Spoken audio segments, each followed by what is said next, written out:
This is the final word for all our cricket, fuelled by Kookaburra Cricket. I'm Adam Collins. I've got Geoff Lemon with me. We're at North Sydney Oval ahead of the very first ever day-night test match between these nations. The Women's Ashes comes to a whole new level this week and a lot to play for. The big 4 points on offer. If England can win that, they're back, well and truly back in the series. Oh, just about getting the 4 points and looking forward to next week. You know, lucky enough to get on the end of a few, etc., etc. It's beautiful down here, this crazy Art Deco architecture, this beautiful cricket ground. It's this sort of end of the day period right now where we're filming this, which is going to be so vital as we are in that day-night test format. You get to this sort of late evening bit or late afternoon and then into the evening and the dusk starts to fall and people start to get a bit spooked out. It was Halloween the other day and there'll be some shivers as the sun goes down here at North Sydney. Yeah, that witching hour we found in day-night test matches that we've covered over the last couple of years. Although I do note that in the press conference today, England coach Mark Robinson was quite clear in saying there wasn't that much swing because the pitch they used out at Blacktown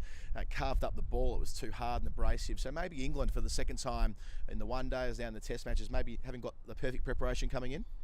Well, yeah, I mean, if the ball's getting chewed up, as you said, the sort of Parmesan grater effect out there, a little bit of a pink cricket ball with your linguine, sir, then, you know, I don't really know what you're supposed to do. You can't really polish up that missile. So England managed to sort of get that rust out of the system by that third ODI. But the test match, it's a one-shot go. You get this and you probably don't play another one for 2 more years. They haven't played a test match for 2 years. That was in Canterbury in 2015. We, of course, covered that then. It wasn't the best spectacle for women's cricket on account of the fact of how poor the wicket was. But out here at North Sydney, we're reliably informed there's going to be enough grass left on it to guarantee plenty of bounce and carry and all those things that we want to see in the women's game. I was going to say that it looks very brown, but it's actually covered in hessian, so that would be why, unless it's just a very abrasive surface out there.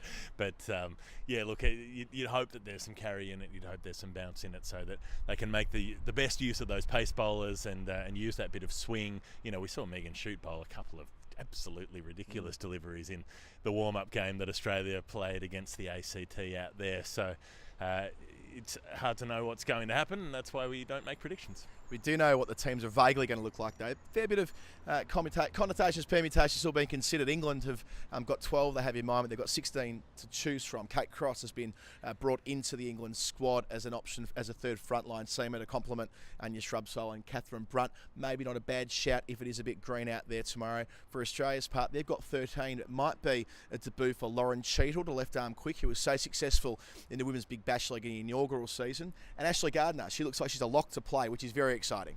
Well, you know, you would hope so after she's, you know, recovered from that little bit of concussion, and, you know, I think they just need to have her in the team. There's such an excitement factor there. But interesting that Kristen Beams was taken out of that squad. They've just gone on with the one-leg spinner, so Amanda Wellington's been placed as the numero uno from now on, at least as the wrist spin variety goes. Yeah, I did ponder that. If they do play Cheadle, and they've also got Talia McGrath in the squad and Shute and at least Perry pick themselves, it might be that a spinner gets squeezed. And in the event that were to occur, it'll be one of Wellington or Jonathan to hit the fence, because today Coach Matthew Mott was very, very clear about Ashley Gardner making her debut. There's no ambiguity there. So Jonathan and Wellington both provide a compelling case. One's the finger spinner, one the wrist spinner, but there may not be room for all of them. What we do know for absolutely sure, Geoff, is this will be an interesting contest over the next 4 days. 4-day test match. That's something that's talked about in men's cricket.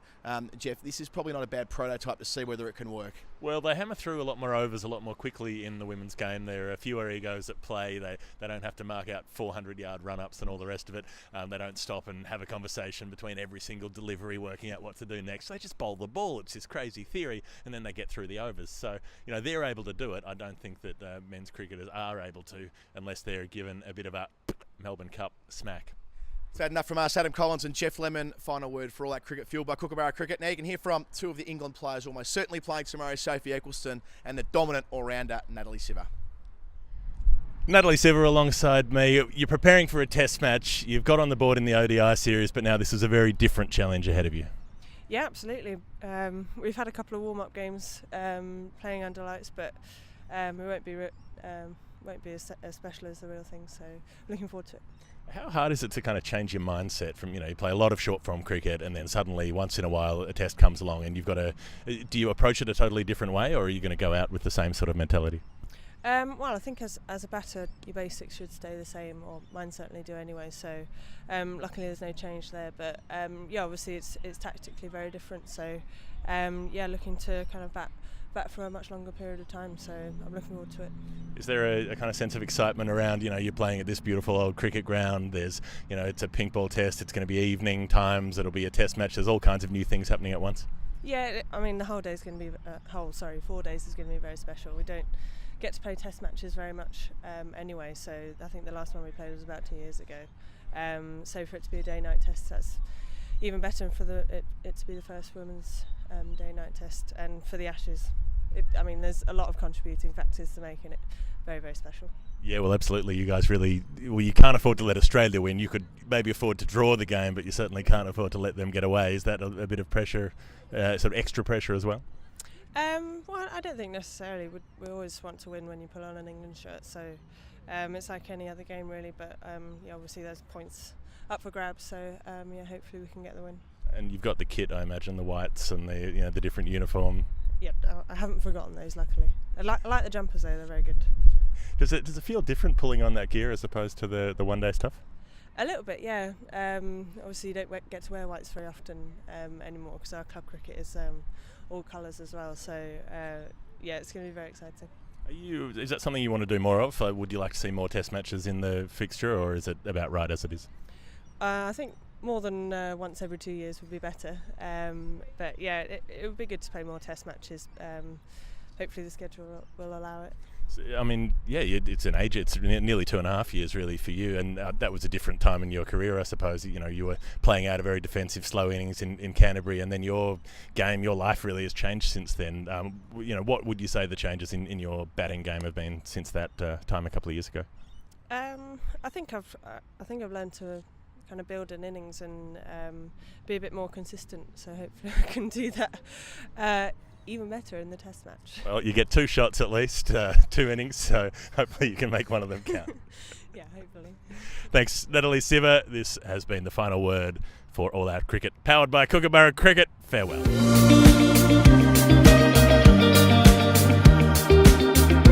For the 2017-18 season, I'm using the Kookaburra Blaze. It's a great bat with a nice big profile for players who like to clear the boundary and be nice and versatile in their playing style.